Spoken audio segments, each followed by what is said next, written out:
ମାରବାଡ଼ି ଯୁବା ମଞ୍ଚ ସୋନପୁର ଜିଲ୍ଲା ପକ୍ଷରୁ ସ୍ଥାନୀୟ ମାରବାଡ଼ି ଧର୍ମଶାଳାଠାରେ ବିଶ୍ୱ ରକ୍ତଦାନ ଦିବସ ପାଳନ ସହିତ ଏକ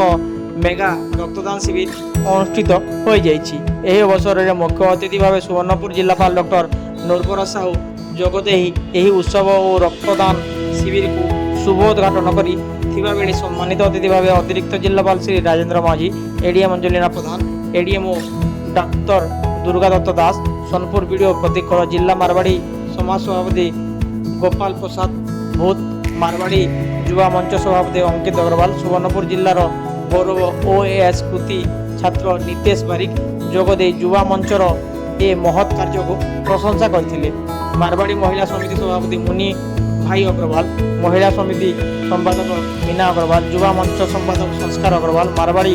ଯୁବା ମଞ୍ଚ କନଭେନର ରଘୁ ନନ୍ଦନ ଅଗ୍ରୱାଲ, ମାରବାଡ଼ି ଯୁବା ମଞ୍ଚର ଆଖି ଓ ସ୍ୱାସ୍ଥ୍ୟର ରାଜ୍ୟ କନଭେନର ମନୋଜ ଅଗ୍ରୱାଲଙ୍କ ପରାମର୍ଶରେ ଏହି କାର୍ଯ୍ୟକ୍ରମ ଅନୁଷ୍ଠିତ ହୋଇଥିବା ବେଳେ ଯୁବା ମଞ୍ଚର ସଦସ୍ୟ ପ୍ରହଲ୍ଲାଦ ଅଗ୍ରୱାଲ, ନନ୍ଦଲାଲ ଅଗ୍ରୱାଲ, ମନୀଷ ଅଗ୍ରୱାଲ, ଚିନ୍ମୟ ଅଗ୍ରୱାଲ, ଅମିତ ଅଗ୍ରୱାଲ, ଅଶୋକ ଭୂତ, ଆନନ୍ଦ ଭୂତ, ଶେଖର ଭୂତ, ଉମେଶ କମାଣୀ ଯୋଗଦେଇ ଏହି କାର୍ଯ୍ୟକ୍ରମରେ ସହଯୋଗ କରିଥିଲେ। ରକ୍ତ କେନ୍ଦ୍ର ଭଣ୍ଡାରର ଡାକ୍ତର ଗୌରୀଶଙ୍କର ମେହେର, ଏଲ୍ଟି ସୁଦାମ ବିଶ୍ୱାଳ, ଡାଟା ଅପରେଟର ଜଗତ ଦରବାନ, अटेंडेंट युधिष्ठिर नायक, गंगाधर कंवर, डिप्टी प्रधान